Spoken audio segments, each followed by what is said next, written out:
کہ جو قرآن پڑھتے ہیں مگر قرآن کے حروف ان پر لعنت کرتے ہیں۔ پوچھا گیا یا رسول اللہ صلی اللہ تعالی علیہ وآلہ وسلم وہ کون لوگ ہیں کہ قرآن کے حروف جن پر لعنت کرتے ہیں؟ تو اللہ کے حبیب صلی اللہ علیہ وآلہ وسلم نے فرمایا جو قرآن پڑھتے وقت قرآن مقدس کی آیتوں کا حق ادا نہیں کرتے، قرآن کے حروف ان پر لعنت کرتے ہیں۔ اس لیے قرآن پڑھا جائے۔ بلکہ آج تو آسانی یہ ہے کہ اگر ہمیں قرآن مقدس صحیح پڑھنا نہیں آتا تو ایک سے خوبصورت آوازوں میں، اچھے قاریوں کی آوازوں میں قرآن مقدس کی تلاوت موجود ہے۔ آپ اس کے ذریعے سے قرآن سن سکتے ہیں اور سنتے سنتے آپ کا قرآن درست ہو سکتا ہے۔ الحمدللہ سنی دعوت اسلامی مالیگاؤں ہیرا اسلامک چینل پر بھی اب قرآن مقدس آ گیا ہے۔ ہمارے یہاں سنی دعوت اسلامی کے مبلغ جناب حضرت مولانا حافظ و قاری تجمل حسین رضوی صاحب کی آواز میں ہیرا اسلامک چینل پر قرآن مقدس آ گیا ہے۔ آپ الحمدللہ جا کر کے وہاں اگر روزانہ ایک پارے کی تلاوت سنیں گے تو روزانہ سنتے سنتے آپ کو قرآن مقدس پڑھنا بھی آ جائے گا اور آپ قرآن مقدس پڑھنا سیکھ بھی جائیں گے۔ یاد رکھیے کہ ہم قرآن خوانی میں قرآن کیوں پڑھواتے ہیں؟ گھر کا افتتاح کرتے ہیں، قرآن پڑھواتے ہیں۔ کسی کا انتقال ہوتا ہے، قرآن پڑھواتے ہیں۔ اسی طریقے سے کوئی مبارک موقع ہوتا ہے، قرآن پڑھواتے ہیں۔ وجہ کیا ہے؟ وجہ یہ ہے کہ ہمارا عقیدہ یہ ہے کہ جہاں قرآن پڑھا جاتا ہے وہاں اللہ کی رحمتوں کا نزول ہوتا ہے۔ تو آپ مجھے بتائیں کہ دوسروں کو بلا کر قرآن پڑھانے کی بجائے ہم کیوں نہیں روزانہ اپنے گھروں میں تلاوت کو فروغ دیں، تلاوت کو رواج دیں۔ اچھی طرح یاد رکھیے کہ کوئی کتاب کے پڑھنے کا وہ مقام نہیں ہے جو قرآن پڑھنے کا مقام ہے۔ میں اپنی جماعت کے ایک بہت بڑے بزرگ کے پاس گیا اور میں نے کہا حضرت مجھے کوئی نصیحت فرمائیں، تو آپ نے فرمایا سید صاحب آپ سے میری گزارش ہے کہ آپ اپنی قوم کو بھی یہ پیغام دیں اور آپ خود بھی اس پر عمل کریں کہ ہم نے سب کی کتاب پڑھی ہے لیکن ہم نے رب کی کتاب نہیں پڑھی ہے۔ کاش کہ ہم رب کی کتاب کو صحیح طور پر پڑھتے اور اس کو سمجھنے کی کوشش کرتے تو آج ہماری قوم کا یہ حال نہ ہوتا جو ہماری قوم کا حال ہے۔ اسی لیے اقبال کہتے ہیں وہ زمانے میں معزز تھے مسلمان ہو کر، وہ زمانے میں معزز تھے مسلمان ہو کر، اور ہم خوار ہوئے تاریک قرآن ہو کر۔ درس قرآن اگر ہم نے نہ بھلایا ہوتا یہ زمانہ نہ زمانے نے دکھایا ہوتا۔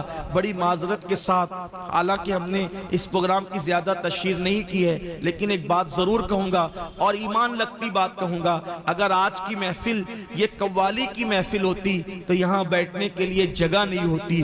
آج کی محفل تقریر کی محفل ہوتی تو یہاں بیٹھنے کے لیے جگہ نہیں ہوتی۔ لیکن کتنا افسوس ہے یہ محفل قرآن کی تلاوت کی محفل ہے تو یہاں پر وہ لوگ نہیں آئے ہیں جو سننے والے ہیں، یہاں پر اکثر پیرنٹس اور سرپرست لوگ حاضر ہیں۔ کتنا بڑا المیہ ہے کہ ہم قوالیاں سننے کے لیے تو ہزاروں کی تعداد میں جمع ہو سکتے ہیں، ہم تقریر سننے کے لیے تو ہزاروں کی بھیڑ اکٹھا کر سکتے ہیں، لیکن اللہ کا کلام سننے کے لیے ہم جمع نہیں ہو سکتے۔ جج صاحبان آ گئے ہیں، یا میں ایک بات آپ سے کہنا چاہتا ہوں، دیکھو قرآن جب بھی پڑھا جائے گا دل کو سکون ملے گا، یہ قرآن کی خصوصیت ہے۔ اور قرآن پڑھتے وقت جس کو گھبراہٹ ہو، قرآن پڑھتے وقت جس کو گھبراہٹ ہو، سمجھ جانا دو میں سے کوئی ایک چیز ہے، یا تو اس پر کسی نے جادو کیا ہے یا تو اس کا ایمان اس کے سینے سے نکل گیا ہے۔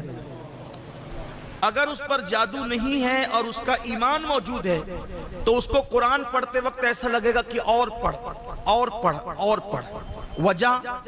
وجہ یہ ہے، بہت خوبصورت وجہ ہے، اس کو دل کے کان سے سن لے، بہت خوبصورت وجہ ہے۔ دیکھو جب کوئی شخص پردیس جاتا ہے، وطن سے باہر جاتا ہے، ابھی تو دنیا سمٹ گئی اور مٹھی میں ہو گئی ہے دنیا، تو کہیں آنے جانے کی اب اتنی اہمیت نہیں رہ گئی ہے۔ پہلے جب کوئی بندہ وطن سے پردیس جاتا تھا تو پردیس جب بندہ جاتا تھا تو اس کے وطن سے خط جاتا تھا، اس کے گھر سے خط جاتا تھا. بلکہ جب انٹرنیٹ کا دور نہیں تھا تو یہاں سے جو لوگ حاجی لوگ اور عمرہ کرنے والے جاتے تھے تو سعودی میں جو لوگ کام کرتے تھے ان کے ہاتھوں سے لوگ بڑے بڑے خط بھیجتے تھے، اور وہ سعودی میں رہنے والے لوگ 300 کلومیٹر کا 500 کلومیٹر کا سفر طے کر کے ان حاجیوں سے اور معتمر لوگوں سے ملنے کے لیے آتے تھے کہ ہمارا خط دے دو، ہماری چٹھی دے دو، ہمارا خط دے دو کیونکہ گھر سے آیا. اور جب وہ خط آتا تھا تو اتنی خوشی ہوتی تھی، ایسا لگتا تھا کہ جیسے ہم اپنے کسی بچھڑے ہوئے سے مل گئے. اور اس خط کو ایک خط کو بار بار پڑھنے والے پڑھتے تھے. کیوں؟ اس لیے کہ ایسا لگتا تھا کہ وطن سے چٹھی آئی، اپنے پیاروں کا پیغام آیا ہے، ایسا لگتا تھا. اور ان کا پیغام پڑھ کر کے سارے دکھ دور ہو جاتے تھے، ساری جدائیوں کے غم دور ہو جاتے تھے. ایسا ہوتا تھا کہ نہیں ہوتا تھا؟ ہوتا تھا. ٹھیک اسی طرح بلا تمثیل، ملانے کے لیے نہیں، صرف سمجھانے کے لیے، ہم بھی پردیس میں، یہاں ہم بھی پردیس میں ہیں. ہمارا وجود دو چیزوں کا مرکب ہے. ہمارا وجود دو چیزوں کا مرکب ہے، ایک ہمارا جسم ہے اور ایک ہماری روح ہے. تو جسم تو بنا ہے یہاں سے اور روح آئی ہے وہاں سے، پردیس سے روح آئی ہے. تو اب چونکہ جسم یہاں کا ہے لیکن روح ہے پردیسی، تو اب یہ روح جسم کے پنجرے میں بے چین ہوتی ہے، بے قرار ہوتی ہے. کس کے لیے؟ دیس کے لیے، وطن کے لیے، یار کے لیے. جہاں سے آئی ہے اس کے لیے پھڑپھڑاتی ہے، بے چین ہوتی ہے، بے قرار ہوتی ہے. تو اب ایسے میں آدمی بے چین اور بے قرار ہوتا ہے. روح بے چین ہوتی ہے تو انسان بے قرار ہوتا ہے. آنکھوں کی کوئی حیثیت نہیں، ہاتھوں کی کوئی حیثیت نہیں، پیروں کی کوئی حیثیت نہیں، جسم کی کوئی حیثیت نہیں. یہ پنجرا ہے، پنجرا، اور اس میں اصل وہ پرندہ ہے جسے روح کہتے ہیں. جب تک وہ انسان زندہ ہے، جب تک وہ انسان کام کر سکتا ہے، جب تک وہ انسان دیکھ سکتا ہے، جب تک انسان بول سکتا ہے، جب وہ روح نکل جائے تو پھر کچھ نہیں بچتا. تو اصل روح ہے، روح کی طاقت اصل ہے. جسم کچھ بھی نہیں ہے، یہ مٹی ہے، یہ پنجرا ہے، پنجرا کچھ نہیں کر سکتا. بلکہ پنجرے کی زینت اور خوبصورت اور آبادی اس وقت تک ہے جب تک کہ چڑیا پنجرے کے اندر بول رہی ہے. جس دن کی چڑیا پنجرے سے باہر نکل جائے گی، پنجرا سونا سونا ہو جائے گا. ہم سفیر و باغ میں ہیں، کوئی دم کا چہچہا، بلبلیں اڑ جائے گی، سونا چمن رہ جائے گا. چمن کی باغ و بہار ان پرندوں سے جو چہچہا رہے ہیں. تو یہ پردیس سے آئی بھی روح ہے، یہ بے چین ہوتی ہے تو پورا وجود بے چین ہو جاتا ہے. میرے اللہ نے رحم کیا روحوں کی دنیا پر، میرے اللہ نے کرم کیا روحوں کی دنیا پر. اے روحو جاؤ اور جسموں کے اندر مقیم ہو جاؤ. روحوں نے کہا ہوگا مولا تیرے دیدار کے بغیر، تیرے جلووں کے بغیر ہم کیسے رہ سکیں گے؟ تو یار نے کہا میں نہ سہی، میں اپنی طرف سے تمہیں چٹھی بھیجوں گا، اپنی طرف سے میں پیغام بھیجوں گا، اپنی طرف سے خط بھیجوں گا. تو یار نہ سہی، یار کا فرمان پڑھتے رہنا اور دلوں کو چین اور سکون عطا کرتے رہنا.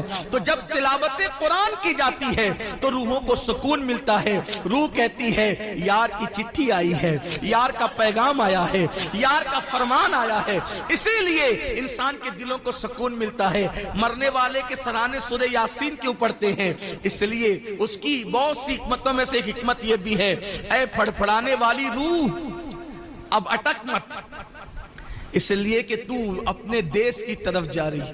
پردیس سے دیس تو وہ جلدی سے آسانی کے ساتھ پورے شوق سے نکلتی ہے. وہاں جب تلاوت قرآن ہوتی، کیوں؟ جب یار کا پیغام اتنا خوبصورت ہے تو یار کے حسن کا عالم کیا ہوگا. تو اسی دیدار کے شوق میں روح نکلتی ہے. اس لیے قرآن پڑھیے اور خوب پڑھیے. بلکہ آپ سب سے کہتا ہوں اس وقت تک مت سوئیے جب تک کہ کم سے کم قرآن کی ایک رکوع نہیں پڑھ لیتے. آج سے عہد کرتے ہو؟ کتنے لوگ عہد کرتے ہیں؟ کچھ کہیں گے ہمیں قرآن پڑھنا نہیں آتا. کوئی بات نہیں. میں نے کہا نا مولانا تجمل صاحب نے قرآن ریکارڈ کرا دیا ہے. ہیرا اسلامک چینل پر جائیے اور ایک رکوع روزانہ سنیے. ایک رکوع صرف سنیے، اگر نہیں پڑھ سکتے تو سنیے اور سیکھنے کی کوشش کیجیے. اللہ تعالیٰ سب کو توفیق دے.